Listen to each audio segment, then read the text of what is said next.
Ladies and gentlemen, welcome back to the Ajay Patel Show. My name is Ajay Patel, and I am exhausted. I'm exhausted, I tell you. Finishing up the world tour. Now, firstly, before we keep going, if this audio quality is not the greatest, like I've apologized in the past, my bad. I did episode 51 on this thing, and I'm not really sure why it was so sensitive. I tried to fix it up as best as I could before I released it. But nonetheless, welcome back. I am getting ready to go to the airport. I got a couple more things to pack, and then I'm off. So I'm currently in Billund, Denmark. Yeah, I was in India, then London, and now here, and then back to Los Angeles today. And I am ready to get back to the greatest country in the world. Now, before we get into that, I wanted to talk about Denmark a little bit. It's great here. It's great. Obviously, I talked about India. London's, I feel like so many people have been to London and don't really need to talk about that. It's so quaint, calm, safe. Like people ride their bike to work and then they just park it like it's a car and then head up to the office. They take their coat off, leave it on some coat rack in the front. You can see some Canada Goose stuff, some Gucci, maybe see a little Balenciaga jacket. No one's scared of anyone stealing shit here. And for me, that's a little bit of a culture shock. Like I've had a bike stolen. If you haven't had a bike stolen, you haven't lived enough yet. In college, boy, I was excited to get that bike. Ooh, I think it was a birthday gift. Got it set up after probably 6 months. Barely rode that thing. But it was the fact that I knew I had it, which was nice. And just in a moment's notice, I could grab it, go play basketball, ride it down Dean Keaton or whatever street it was. And then it got stolen. And boy, all you see is your tire and that U-lock on there. And your heart just sinks. Your heart just sinks. And then a week later, I saw a homeless dude with it, with a brand new wheel on it. And I followed him for a block. I took a picture. I sent it to Austin Police Department. But what a bitch am I? I didn't confront him. I didn't try to get the bike back. I didn't try to do anything. And I don't know if you've ever reported a stolen bike. They don't give a fuck. They do not care about that bike. In college, it's like a rite of passage. Like you're supposed to have a second bike. Almost like, no, we won't talk about that. But you getting your bike stolen is just a thing there. Over here, bro, no lock, no nothing. Everything, you can just leave your stuff anywhere you want. People are so kind, nice. Oh, do you need help finding that? Yeah, no problem. Oh, sorry you had to wait. Sorry you had to wait. Yeah, can I get you anything else? It's not the best service. I'm not going to say that. But it is still a almost culture shock. And it's nice to kind of have a change of pace. But boy, am I ready to get back. I've been living out of a suitcase for about 3 weeks now. Oh, sorry. Hopefully I'm not messing up the audio too much. I've been living out of a suitcase for about 3 weeks now. I had to do laundry in 3 different spots. And, I used an app like Laundry Heap. Luckily, this place had a laundry room, so I did laundry there. And at some point, I just got annoyed and I just bought more underwear. But I was just like, fuck it. But how do you just go on and keep on doing laundry? Okay, sorry. I was saying I had to do laundry a handful of times, blah, blah, blah. Billund is a great place. I do wish I had some time to go see like Copenhagen and some more parts of Denmark while I'm here, but it's time to go home. It is time to go home. And like I said, greatest country in the world. Yes, we are going to talk about it a little bit. We're going to talk about it a little bit. And I know some people want to hear one thing, and other people want me to, come and be like, oh my gosh, America's doomed. Oh my God. Oh, wow. World War III. What are we going to do? We have this tyrant back and everyone is doomed and all this hate is going to spread around the world and the economy's done for. What are we going to do? That's not me. It's just not me. I'm going to keep it short so we don't kind of ramble around all over the place. Let me take these headphones out. I feel like hearing myself while you're recording is just not I feel like hearing myself while I'm talking is just not something I like. You know, like those like audio headpieces that people wear when they're either, speaking on a microphone. I guess it's always a microphone, whether they're singing, podcast, whatever it is. I don't like it. But at the same time, I don't want the audio to be bad. Okay, gotta focus here. I'm not gonna say who I voted for. I'm not going to say who I voted for. And before I get into everything, please remember my views and my stances are mine. They do not conflict with my professional career. They probably do conflict with my personal life. Now remember, these are mine. I'm not going to say who I voted for. But I'm not a fascist. I'm not a racist. I don't hate women. I'm not any of the phobes. My biggest flaw is this. My biggest flaw is I leave hotel rooms way too clean. I make the bed. I put the trash in a separate bag so you don't have to empty out the bag that's currently in there.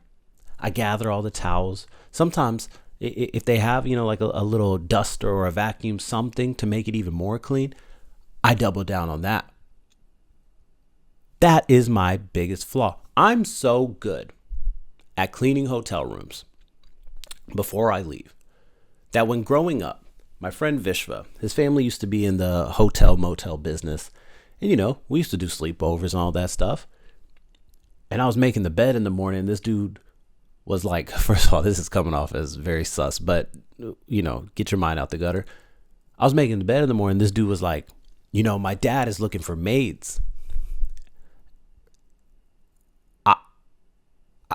And I just looked at that man like, what the fuck did this guy just say to me? And I'm sure he has no recollection of this, but it's just one of those things when people say it growing up and you're like, there's no way this fool just said that to me. Like I was about to get a part-time job at the age of 11, making hotel, like doing hotel rooms up. That's my biggest flaw. That's my biggest flaw in life. As a person, as a guy, that's my biggest flaw.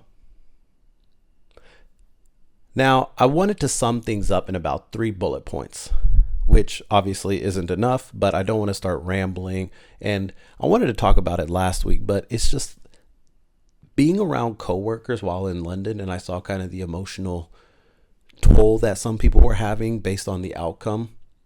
In addition to even friends, right? I was seeing group chats blow up. I was seeing group chats blow up talking about, oh my gosh, hopefully the next, assassinator will get it correct. Assassinator. Hopefully the next person that tries to assassinate him gets it correct. We should get a woman in there to try to assassinate him. And I was quite literally dumbfounded.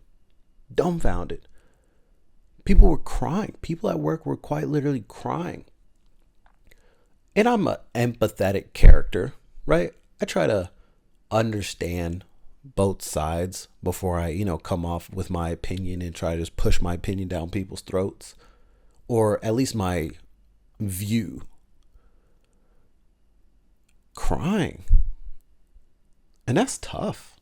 I hate that people feel this emotional toll on something that they can't control. That they can't control at all. Now I understand when someone dies, when someone moves far away, or whatever it may be, right? The idea of loss. And you feel this emotional drainage where you either cry, you either, pick up some bad habit. But that is something also you can't control, but at the same time, it's something that's so personal to you, something that touches your life every single day. Maybe you lost, a close relative. Maybe you lost a good friend. And so when I see people cry about that, obviously, I'm empathetic of their pain, but I still understand, right? It makes sense to me. And so last week when I wanted to come, do the episode and record immediately after the election, I kind of learned my lesson the first time. I learned my lesson the first time when Hillary lost. And back then I was not that, I did not care about politics at all. I was aware of what was going on, right? How could you not be? Social media was still relatively a thing. And Trump running was a joke back then. It was a joke. I remember the only things I cared about was meeting girls, drinking, and try to get a job out of college. That was literally the only things I cared about. Obviously, friends, family, that kind of stuff. Yeah, those are just baseline metrics. But I didn't care about, the foreign policy is going to be this. Taxes are going to be this. This is what's going to happen with healthcare. And I remember we were at a dance practice, and I think I wasn't even on the team. This was November of 2016.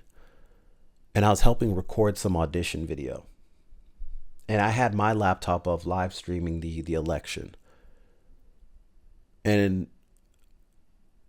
it started happening. And I was like, there's no way, right? There's no way that this actually finishes like this.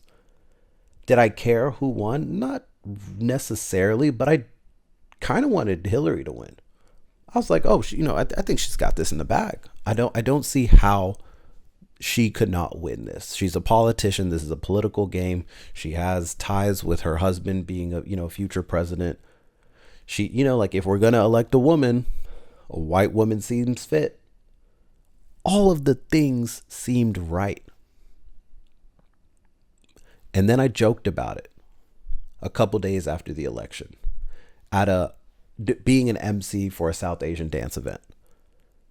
And I've told this story before. It gets quiet out there. The last thing you want as an MC is when you finish talking and there's quiet. You want dead silence while you're talking. That's when you know you're in it. You got people's attention. When you can fully drop your volume and truly talk to people and you don't hear a noise. That's one of the best feelings. But when you stop and it's dead silent. I made a joke about my dad voting for Trump. First of all, my dad doesn't vote. My dad probably will never vote. And it didn't work. The joke didn't land at all. It was a bad joke. It was a bad timed joke. And at the same time, I wasn't cognizant of the sensitivity of everyone. And so when this happened last week, I wanted to come out with the episode, but I learned my lesson. And so now here I am. And at the same time, you're probably going to be like, oh, he's tiptoeing around this shit. He's tiptoeing around this shit. You goddamn right. You goddamn right. Because even though I feel a certain type of way, I'm not trying to. This podcast is supposed to bring a breath of fresh air, right? I already deal with enough shit out there. I don't want to deal with this shit while I got you on and I'm driving to work, or I'm at work, or I'm just listening to you in my spare time while I'm doing the dishes or some shit. This podcast is supposed to bring you a little bit of light, a little bit of joy, a little bit of ha ha he he. Like I said, my biggest flaw is that I leave hotel rooms so goddamn clean. Now I'm going to sum this shit up in 3 points. And I'm sure, we'll spiral out a little bit, but I want to keep it concise because I do have to leave to the airport in about 20, 30 minutes. Celebrity endorsements, a high view of policies, and what do I got it listed here? Policies and hate. And hate. Don't know how I forgot about that. Now let's start with the celebrity endorsements. Kamala had a goddamn super team. Kamala had some of the people that I love the most on her goddamn team. But at the same time, it was like, yo, why? What? Like, where are we in politics that celebrities have now taken this wildly outlandish stance in supporting candidates? And I've been seeing all this stuff, right? All this news on TikTok, Instagram. All I keep seeing is election stuff. Whether it's, oh, these celebrities were paid X million amount of dollars, and this is how much the Democratic Party spent. This is how much the Republican Party spent.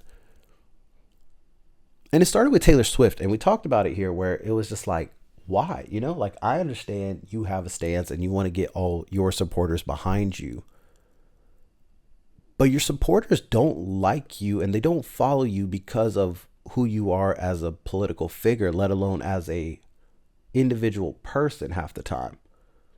They love your art. They love your art. They love what you do on the court, on stage, in the, in the sound booth. They love what you do on the front end. When you go home, they don't watch your life. They don't see probably 60% of your life. And I don't know if they really care. LeBron James. I go to bat every single time when trying to defend this dude as the greatest basketball player of all time, because I truly do believe it. I truly do believe it. Now, if LeBron came out tomorrow with a basketball tutorial of whether it's on longevity, whether it's on how to play basketball, whether it's how to, properly allocate money to be a good businessman, how to open up a school, these things that I have seen him do, right? Where it's like, oh, okay, I could learn that from you. You're doing this thing 100 times better than me. But when it comes to politics, what the fuck do you know about this shit? You get to live in a different atmosphere as the person that you are. You're part of the 1%. Oh, sorry, I hit the TV. You're part of the 1%. Trying to influence all these people to vote who you're telling me to vote for. Now, it's one thing to say, hey, go vote. Your vote matters. Go vote. Because that's what growing up, that's what I feel like it used to be. Make sure you go vote. Whether you're red or blue, make sure you go vote. And now it's been this whole thing where it's just like, if you vote for red, you're the worst person in the world.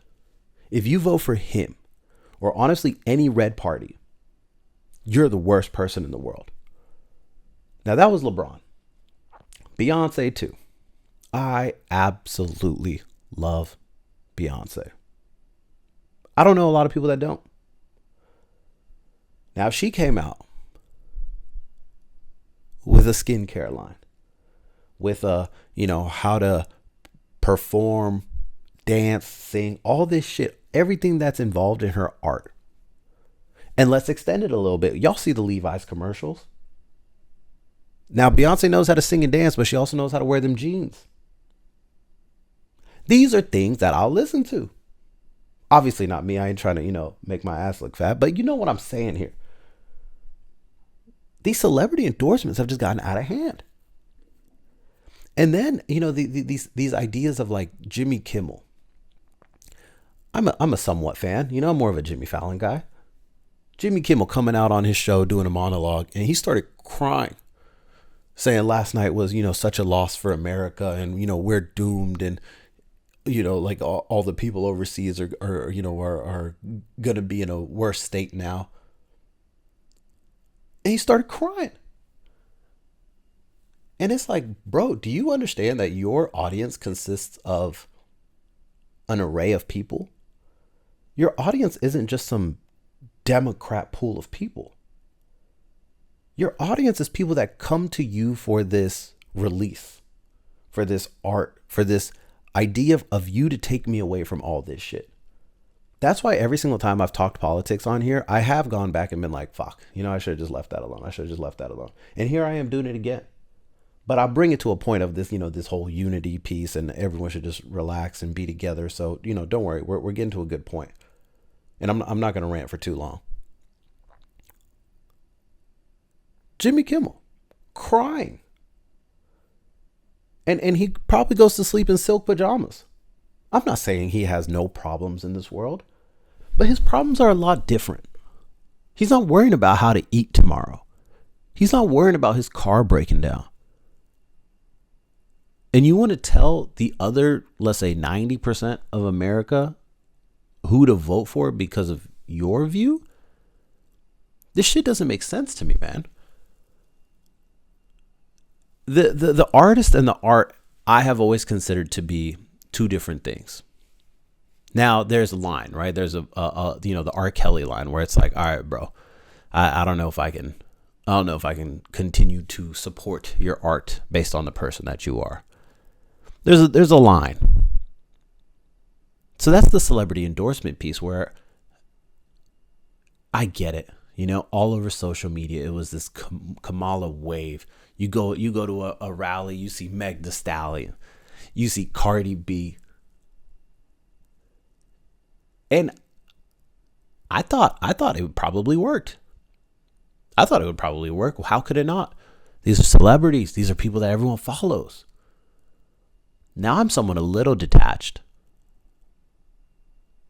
And I thought that that's what the minority was.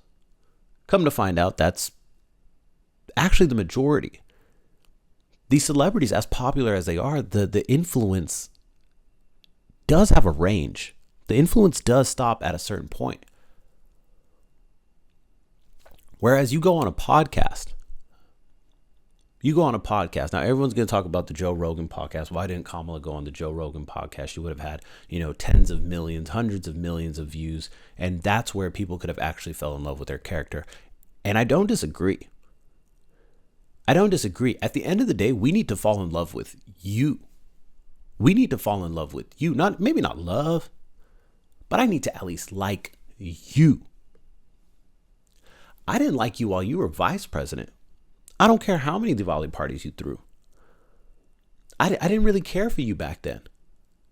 And I'm not saying, oh, she should have done more.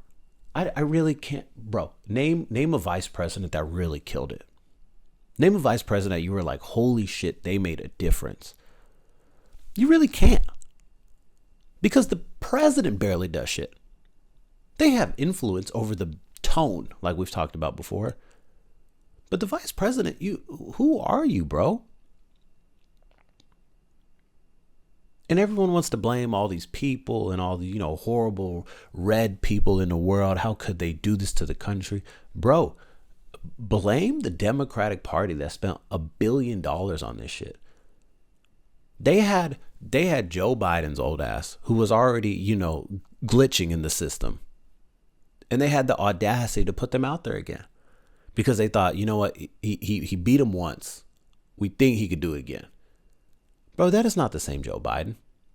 Let that man go home. And look, Joe Biden's at fault too. And if I'm that old, I ain't leaving the White House. I would have kept on doing this show and dance. So what are you supposed to do when someone gets put in at the last minute? And you just tell people you need to like this person. You need to like this person. Why? Oh, because they aren't that person. Why? You want me to like this person just because you don't want me to like that person? What? The reason I hate Airbnb is because they tell me to clean the place afterwards. You know what I'm saying? Like, I hate having to check out and they're like, make sure you take the trash out. Make sure you fold all the laundry. Make sure you open the dishwasher. Make sure, you put the bed sheets in the washer and put them on low, cold, and for 30-minute cycles, and make sure they air dry. Make sure the towels are folded. Make sure the bathroom's spotless and, all the lights are off. I hate that shit. But in a hotel room,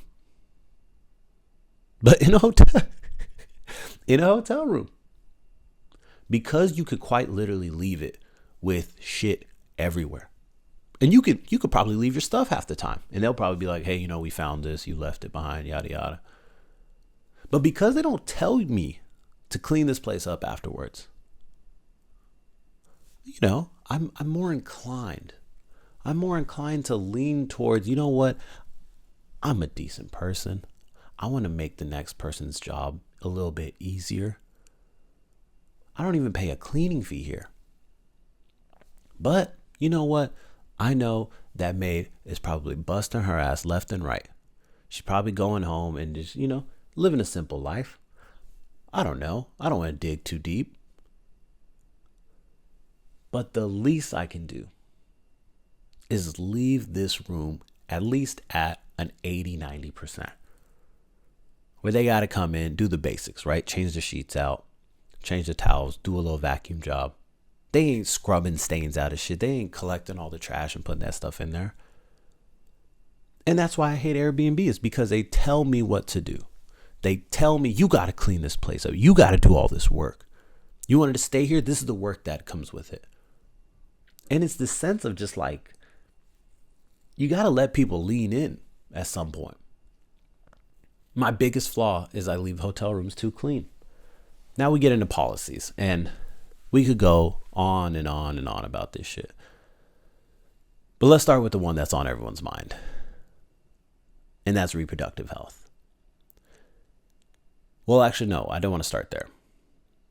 I want to start with what I care about in the next 5 years. Next 4 years, right? Election cycle. Let's do 4 years. And I wrote these 3 things down. I would like better gun control. I would like the wars overseas to settle down. And I'd like the states to stay the fuck out of my business. Now, what does that last one mean? Basically, maybe I worded it wrong. I want a handful of order. I do think we need order. But at the same time, don't overstep your boundary. Don't overstep the line where it's like, all right, this is where you stop. You're supposed to be able to protect me. You're supposed to be able to make sure if I run a small business, people can't come in here and just loot this shit up and pay no consequence for it. You're supposed to make sure my kid can go to school and, I don't have to fear them getting shot. You're supposed to make sure I can be in public. I can feel safe. I can be on a bus. I can be around in the park with people. I can be at a restaurant and not fear for my life because there is a sense of order. And then we lead into the other thing, which is reproductive health. Now, ladies, I am on your side. I think it is absolutely wild that a state, whether it's at the state level, a federal level, whatever is higher than that, that they can tell you got to do something, that you cannot do something with your body. I just don't understand how that's even a thing, where they can tell you, you can't get an abortion. Why? Look, 7 weeks, bro. What? I don't want to have this baby. No, sorry. What are you gonna do? You can't kill a baby. That's just against laws, rules, regulations, whatever you want to call it. You can't do it. It's insanity to me. Now, I don't fully understand all the ins and outs of abortion law, abortion protection, what is considered an actual human being, what is not. But fuck it. Stay the fuck out of my business. Stay the fuck out of my business. The amount of people that probably, and I'm not talking about rape and anything like that, where like you should legally be allowed to just get rid of the baby. But the amount of, babies, where people may not be ready and they don't want to bring a baby into this world while they got $100K worth of debt. They want to bring a baby into this world while they living in some poverty ass situation. Do I think people are relentless and they figure it out? I do. I don't think there's a perfect scenario which you can bring a baby into this world. There are better scenarios. There's not a perfect one. Now you may be, saying to yourself, well, if you care about this so much, then, why are you a little bit more red leaning? Now, don't forget, I live in California. California was blue. A lot of y'all live in red states talking shit about me right now. I'm blue. My state gave blue. Now, it was probably the highest percentage of red it's ever been because of shit like there's not enough order. And you can go into a store, you can steal shit, whatever you want, you could do whatever you. There's this idea of too much leniency in California. Now, I do think you can get an abortion. I'm not too aware of that because I haven't had to visit that. Knock on wood. But that's what I'm talking about. It's just, oh, sorry. I was making the point of, okay, well, if you're right leaning, yada, yada, why are these your stances? Because of this. Because every single time I saw something on social media, all I saw was, hey, here's Trump policy X, Y, and Z. Okay, now here's why X is shitty. Here's why Y is shitty. Here's why Z is shitty. Okay, here's Kamala's policies A, B, and C. And that was it. There was no explanation. Half the time, it wasn't even anything to do with Kamala. It was just all this like, hey, this people knew more about the misleading Trump shit than they even knew about the candidate that they were supporting. And this is what social media has done. This is what mass kind of this idea of mass thinking. Everyone should think the same because, of this. And if you think anything otherwise, then you're a horrible person. And I do think that's the lack of conversation is what happened in 2016. And then again this year. And when I actually went to ChatGPT, when I actually went to, some Google searches and looked up policies and was looking up like, okay, what is this dude's actual stance on this? What is her actual stance on this? It was nothing I saw on social media posts. Why? Because it doesn't generate clicks. The social media posts don't generate clicks unless it's some outlandish shit. Now, Trump's whole policy about, well, okay, look. Before I go any further, Roe v. Wade getting overturned, what the fuck was that? But this idea of, well, should abortion be this federal level mandate? I don't think so, right? Like, why should it just be this black and white thing?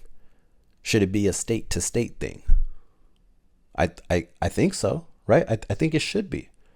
I think if people are in Texas and, the Texas government says no abortion, okay, well, then can I go to a different state to do this? Yeah, you can. Okay, cool. Whereas if it's a federal mandate, then I think the states kind of follow that lead. And I may be completely off here, and I apologize if I am. But that's this whole aspect of like, I don't even think people knew what either of their policies were. People just go off of what they see on social media. People go off of this idea of mass thinking. If you vote for Trump, then you hate women. What? And we keep talking about abortion as this red and blue thing. And my stance is that I don't think things will get better or worse. Shit, I don't know. Right? Like, I don't see a projected outcome, whether it's a red president or it's a blue president, whether he won or whether she won. I didn't think things would get better, right? We talked about it in that last episode where I was just like, it's all about just the mood. It's all about the mood and certain other things that can be put in place that then lead states to actually take actual action. And I don't think it's I don't see how we just had 4 years of a blue president. And did anything get better on that front? Right? And some of y'all think, well, she's a woman. She would have made things better. Bro, she's a pawn of the Democratic Party. At the end of the day, it's the Democratic Party that gets the say. They run her. She's the front end puppet. She's the person. She's the person that we have that people can fall in love with, that they can vote for. This will be our Trojan horse back into the White House. Not back into the White House, to stay in the White House. I don't think it's a red or blue thing. I think it's a religion thing. And we don't talk about that enough. We don't talk about this idea of, well, there's these old beliefs that have gotten pushed into the greater America. And those are still held on to. And we don't want to call that out enough, right? We want a different villain to the name. Now, whoever's orchestrating that game, shit, salute to them, because they've done a great job at it. They've done a great job at making this idea of abortion a Republican topic of, conversation, this Republican idea of this is why you should hate the Republican Party because they're getting rid of your rights. What? Are they? And I don't think people ask this idea of what will this person actually do? Like I said, the other two things that I care about. Okay, so wrap up the like the reproductive health. Ladies, I will forever be on your side. I will forever be on your side. I am such a guy's girl. Y'all don't understand. Isha sometimes says, have you ever kissed a dude? And I say, nah, never. She said, you never thought about it? I said, quite literally, no, never. I have never kissed a dude. Well, what are you, anti-gay? No, I'm just that much pro-lady.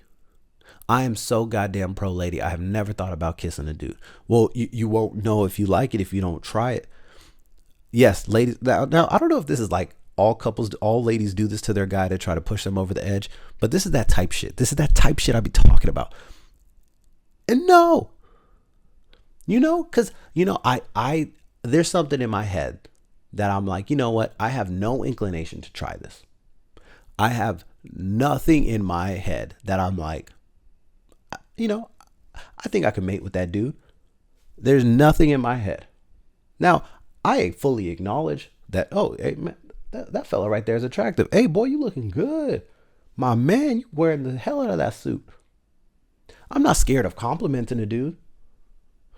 I'm fine with who I am. But let me tell you, I am so pro lady.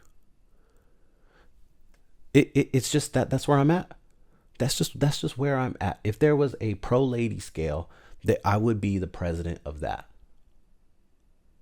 And I fully support y'all. And I want y'all to be able to do whatever the fuck y'all want with y'all's body. And I think it's quite literally insane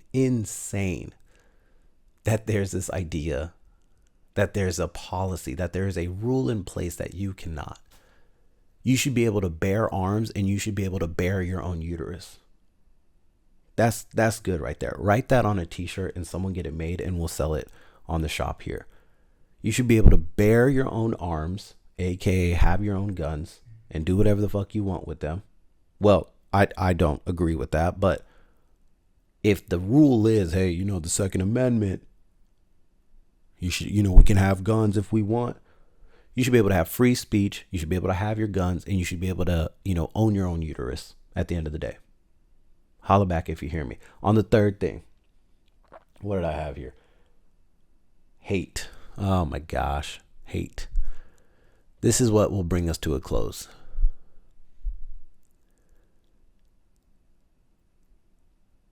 One, I think this election was a blunder, an absolute blunder. At some point, we thought Vivek Ramaswamy would be the Republican candidate, and we thought Joe Biden would run again as the Democratic nominee. And then we saw Joe Biden go out there again, and we said, oh, shit, he ain't ever going to do this again. And then Trump came back from, he's a convicted felon. Bro, he lied on his taxes. Let's I'm sure there are many other things we could get this dude on. But we had to get him on, whatever tax evasion, whatever money fraud shit was done. A blunder. And then he comes back. He absolutely owns the Republican Party. And then we get Kamala out of quite literally nowhere. Quite literally nowhere. And I'm telling y'all, we just did not have enough time to fall in love with this person. There was no primary. There wasn't anything that would lead you to think, you know what, I really have heard this person talk. You would hear her talk in 10-minute increments, and that was it. You've never heard her talk for more than an hour. I don't even think she did any podcast, did she? Now, if Michelle Obama ran, boy, oh boy, I would have been all up on that shit. I would have been praising LeBron if he had endorsed her. I would have been the biggest Michelle Obama fan ever. Okay, sorry. The camera cut out and I had to delete some old footage so I can keep recording. So Sorry about that little mishap right there. Michelle Obama, I would have been all team Michelle Obama. Something I forgot about in the policy section was this, is that put yourself in the shoes of the person that's quite literally living paycheck to paycheck. They don't have a college education. And just because someone doesn't have a college education, I love when people throw these stats out there on Instagram where it's like, well, look, like it's all the uneducated people in America. It's all these people that don't have college degrees that are voting for Republicans, and they're idiots. They're idiots because they don't have college degrees. Bro, I'm pretty sure the majority of Americans don't have a college degree. I think so. I think that would be a decent bet to make. I don't think that makes the majority of Americans dumb. I don't think they, know any less. But at the end of the day, we support this idea of a democracy, right? We support this idea of everyone should have an equal say. Everyone should be able to cast their own ballot. A college education doesn't mean the biggest thing in the world. It doesn't separate people of like smart and dumb. But people throw that stat out there where they can try to be like, oh, look, the people that aren't college educated are voting for this party. So that means they have all the dumb people. Bro, a college education is a goddamn blessing. It's a fucking privilege. It's a privilege. You have no idea. And yes, it sets you up for all these levels of success, but you got to go through some shit. A lot of us, my friends and stuff like that, a lot of my friends have a very privileged background. And more than likely, if you don't get to run into people from different parts of life, you'll never get to understand what the other side thinks, where they come from, what their stance is, and we barely run into them, right? You wake up in your house, you see your significant other, you maybe see your friends. Then you go to work and you see people that are making probably about the same amount of money as you, everyone with a college education. You go to a restaurant of a certain, magnitude. You're not going to McDonald's to eat dinner with people that are either making similar to you, a little bit less, and probably a little bit more. And then you go home. You never see the other side. And so the people from the other side, they want this idea of, I'm struggling, help me. I'm struggling. I don't know how to get further in this life. I need someone up there. I need someone in this office to help me. Sorry, I'm adjusting I got interrupted again. My bad. They want this idea of help me. I'm sorry. They don't care about how my son or daughter can identify in school. They don't care about shit like that. They don't care about LGBTQIA. They don't care about people being able to get a gender change in prison. They don't care about all of these super blue leading policies.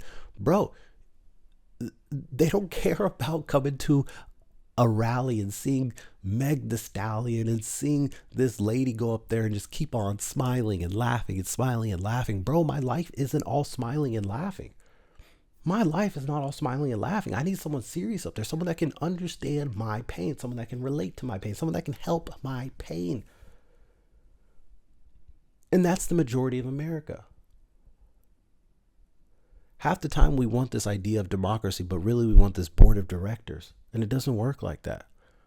And it's tough, right? And I don't know what's the correct way. I think democracy is good.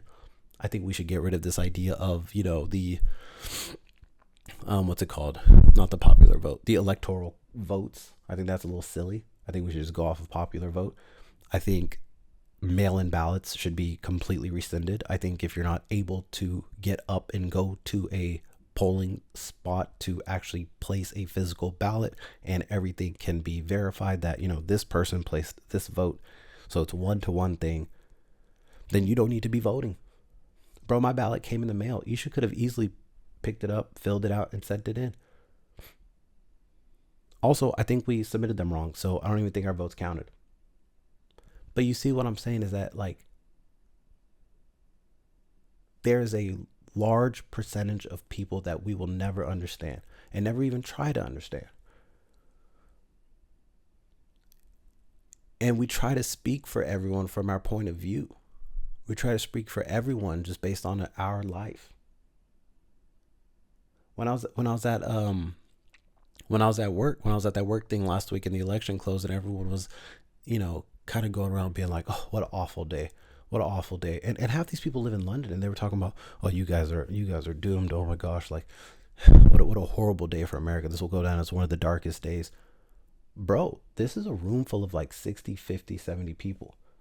You think everyone in here had one school of thought? Very doubtful. It's possible, but very doubtful.